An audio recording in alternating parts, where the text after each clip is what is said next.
88,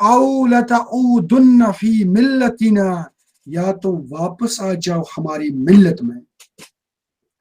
الحمدللہ اس آیت سے، آیت نمبر 88 سے قرآن پاک کا پارہ نمبر 9 بھی شروع ہوتا ہے، اور ابھی تک ہم نے الحمدللہ مکمل طور پر 8 پاروں کا باضابطہ طور پر مطالعہ کر دیا ہے الحمدللہ۔ ہم امید کرتے ہیں کہ یہ سلسلہ آگے بھی بنفس نفیس بڑھے گا، آپ کے اشتراک کے ساتھ، آپ کی پارٹیسپیشن کے ساتھ۔ لیکن اس دعوت کے مقابلے میں جو دعوت حضرت شعیب علیہ السلام نے پیش کر دی، اور جن سماجی برائیوں پر چوٹ کیا اللہ کے رسول نے، اس کے مقابلے میں اس کی قوم کے سرداروں نے کیا کہا کہ اے شعیب، تم اور وہ لوگ جو تمہارے ساتھ ہیں اپنی اس روش سے باز آ جاؤ، یہ ایمان کی دعوت، یہ دعوت دینے سے دور رہو، ہمیں متنبیہ کرنا اس سے بھی دور رہو، ہمیں مت سکھاؤ، ہمیں خوب آتا ہے۔ جس طریقے سے آج کل کے لوگ کہتے ہیں، جن کے سامنے حق کی دعوت پیش کی جاتی ہے، انہیں ایسا لگتا ہے کہ جیسے وہی سب جانتے ہیں، تکبر کی روش اختیار کر لیتے ہیں۔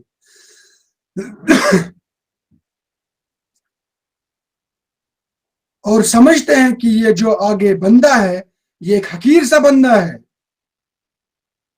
ہماری قوم کے ایک گھسے پٹے آدمیوں میں سے ایک آدمی ہے یہ، اب ہمیں سکھائے گا کہ اللہ کی دعوت کیا ہوتی ہے، اب ہمیں سکھائے گا دیانتداری کیا ہے۔ یہ جو تکبر کی روش ہے یہ ان لوگوں نے اختیار کی، اور اس بنا پر انہوں نے صاف کہہ دیا یا تو تم ہماری ملت میں واپس آ جاؤ، اگر نہیں تو یاد رہو ہم تمہیں اپنی بستی سے نکال باہر کر دیں گے۔ قال اولو کنا کارہین، جس بات پر حضرت شعیب علیہ السلام نے کہا کیا اگر ہمیں ناپسند ہو تب بھی نہیں، کیا آپ ہمیں بالجبر یہ کام کرنے پر مجبور کرو گے؟ تو اس چیز کو لے کر ان کی قوم نے دھمکیاں دے دی وقت کے رسول کو، اور وقت کے رسول کا جو رائٹ تھا، رائٹ ٹو اسپیچ یا رائٹ ٹو فریڈم، اس پر ان لوگوں نے کاری ضرب کر دی۔ اور اس آیت کے ٹکڑے کو پڑھنے کے بعد ایسا لگتا ہے کہ ان کی قوم کے اندر، یعنی کہ اہل مدین کے اندر، لوگوں کو اختیار تھا بات کرنے کا، کوئی مسلک اختیار کرنے کا، لیکن یہ اختیار ان لوگوں نے حضرت شعیب اور ان کے ماننے والوں کو نہیں دے دیا۔ آپ دیکھتے ہیں آج کل بھی قوموں کے آئینوں کے اندر قسم قسم کے رائٹس لوگوں کے لیے مختص کیے جاتے ہیں۔ بھائی آپ کے لیے رائٹ ٹو سپیچ ہے، آپ بول سکتے ہیں، اس کا باضابطہ طور پر آپ کو حق ہے۔ رائٹ ٹو ایسوسیشن، آپ کوئی اپنا خاص انٹرسٹ گروپ قائم کر سکتے ہیں۔ اسی طریقے سے باقی سارے رائٹس دیے جاتے ہیں، لیکن جب کوئی انسان نیک کام کرنے کے لیے ان رائٹس کا استعمال کیا جاتا ہے تو اس پر قطعاً عائد کر دی جاتی ہے، اسے ڈرایا اور دھمکایا جاتا ہے۔ اس کے مقابلے میں جو لوگ ان رائٹس کا غلط استعمال کرتے ہیں، پروپیگنڈا پھیلاتے ہیں، بے حیائی اور بدکاری کا کلچر عام کرتے ہیں، اخلاق سوز حرکات کرتے ہیں، موسیقی کی محفلیں انجام دیتے ہیں، ان کے لیے یہ رائٹ بدرجہ اتم وہاں پر موجود ہوتا ہے۔ یہ روش آج بھی برقرار ہے اس دنیا کے اندر، اور یہی رائٹ استعمال کرنا چاہا حضرت شعیب علیہ السلام نے۔ انہوں نے اپنی قوم سے کہا کہ یہ جو آپ مجھے دھمکی دے رہے ہیں، کیا اس لیے بھی آپ دے رہے ہیں کہ مجھے یہ پسند نہیں ہے، یا آپ مجھے جبرن اپنی ہی قوم سے باہر کرنا چاہتے ہیں؟ الاعراف جو کہ مکی صورت ہے، یعنی اس کے اندر جو مخاطب ہیں وہ مشرکین مکہ ہیں، اور اس کے اندر تذکیر بایام اللہ کے حوالے سے پچھلی قوموں کی سرگزشت بیان کی جا رہی ہے۔ مقصد صرف ایک ہی ہے، to bring this concept at home in the minds of the people of Makkah، کہ دیکھو جس روش پر تم لوگ چل رہے ہو، اسی روش پر تم سے پہلے جو قومیں چلی تھیں ان کے ساتھ کتنا برا سلوک ہوا ہے۔ اور اس سلسلے میں اس وقت جس قوم کا تذکرہ پیش کیا جا رہا ہے، یہ قوم عرب کی شاہراہ پر واقع تھی، بلکہ عرب کی سرزمین کے شمال جنوب میں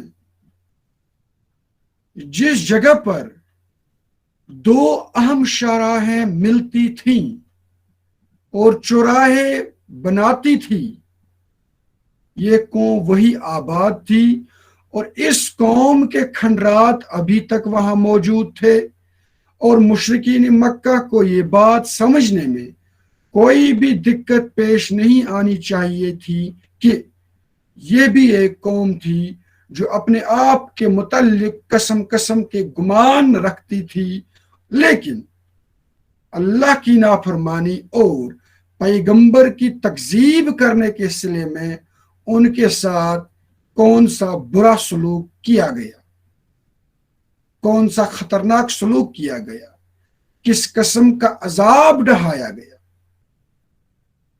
اس کے علاوہ اور کوئی مقصد یہاں پر قوموں کی سرگزشت بیان کرنے کا نہیں ہے۔ اسی سلسلے کو ہم اب آگے بڑھاتے ہیں، دیکھتے ہیں ہم حضرت شعیب علیہ السلام کی دعوت کیا تھی۔ حضرت شعیب علیہ السلام کے بارے میں آتا ہے کہ ان کی جو زبان تھی وہ نہایت ہی بلیغ تھی، وہ نہایت ہی فصیح تھی۔ He was speaking very much eloquent۔ چند باتوں کے اندر ایک بہت بڑی بات کہتے تھے، اسی کو ہم کہتے ہیں فصاحت، اور اس کے بعد وہ بات سمجھنے میں کوئی دقت پیش نہیں آتی تھی۔ یہ ویسے تو جنرلی پیغمبروں کا خاصہ ہوتا ہے، ان کی خصوصیت ہوتی ہے کہ سب سے پہلے تو وہ ایکسٹرا کلام نہیں کرتے ہیں، زیادہ تر وہ سوچنے اور غور و فکر میں لگے ہوتے ہیں، لیکن جب بولنے پر آتے ہیں تو کم سے کم بولتے ہیں، لیکن وہ کم سے کم بولنا انسانوں کے دلوں کے اندر اس طریقے سے جاگزین ہو جاتا تھا کہ لوگوں کی روحیں وجد ہو جاتی تھیں، وہ تڑپتی تھیں، ان کے اندر ایک تاثیر پیدا ہو جاتی تھی۔ یہی وجہ ہے کہ مشرکین مکہ نے جب نبی صلی اللہ علیہ وسلم کے کلام کو سنا، اس کو خود پڑھا، اس کو خود جانچا، تو انہوں نے بھی یہ جادو اس کلام کے اندر دیکھ لیا، یہ فصاحت اور یہ بلاغت اس کلام کے اندر دیکھ لیا، اور انہیں پورا اطمینان ہوا کہ کہ اس کلام کو جو کوئی بھی شخص سنے گا وہ اس کلام پر لبیک کہے بغیر نہیں رہے گا. اسی لیے یہ لوگ اگر ایک طرف رات کو چوری چھپے خود بھی یہ کلام سنا کرتے تھے، وہیں دوسری طرف یہ مکہ کے سرحدوں پر اپنے کارندوں کو رکھتے تھے، اور مکہ کے اندر جو کوئی بھی شخص آتا تھا اس کے کانوں میں پہلے سے ہی یہ بات ٹھوس دیتے تھے کہ بھائی آپ بڑے ہوشیار رہنا، اندر کوئی محمد نامی شخص ہے، اس کی بات سننا، کیونکہ اس کی بات کے اندر جادو ہے. لیکن اللہ کے کرنے کو کون روکے گا؟ یہ جو ٹیکٹکس مشرکین مکہ نے اختیار کر لیا تھا، یہی ان کے لیے وبال جان بن گیا. یہی دعوت اسلامی کے لیے ایک بہت بڑا ہتھیار ثابت ہوا. وہ کیسے؟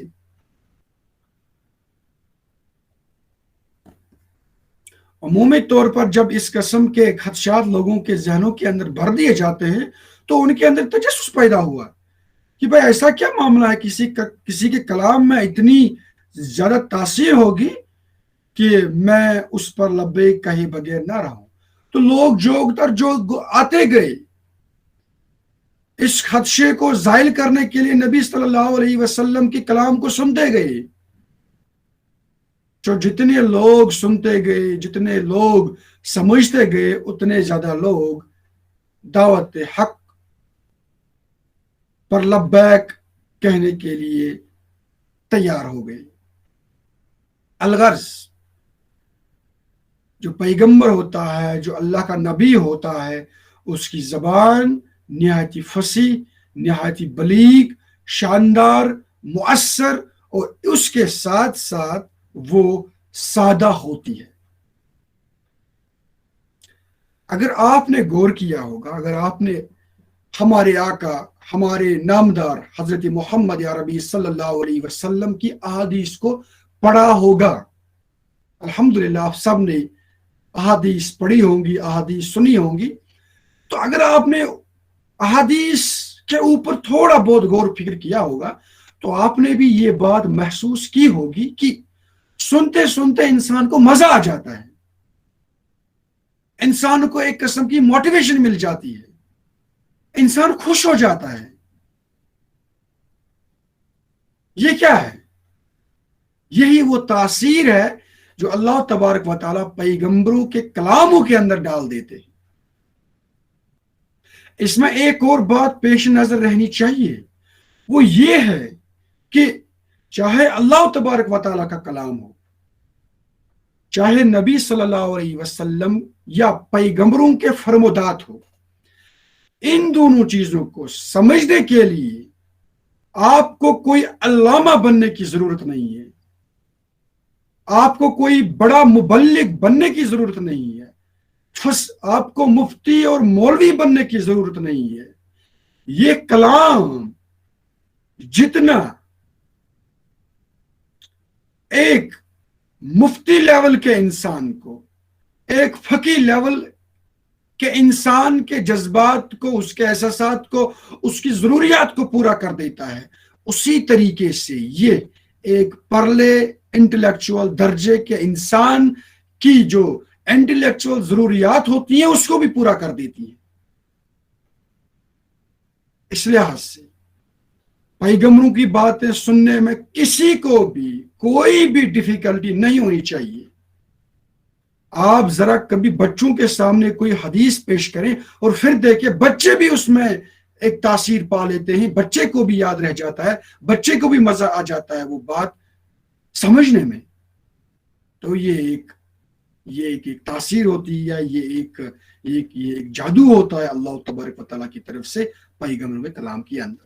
اور یہی تاثیر حضرت شعیب علیہ السلام کے کلام کے اندر آتا ہے کہ ان کو سب سے زیادہ اللہ تبارک و تعالیٰ نے یہ فصاحت اور یہ بلاغت عطا کی تھی.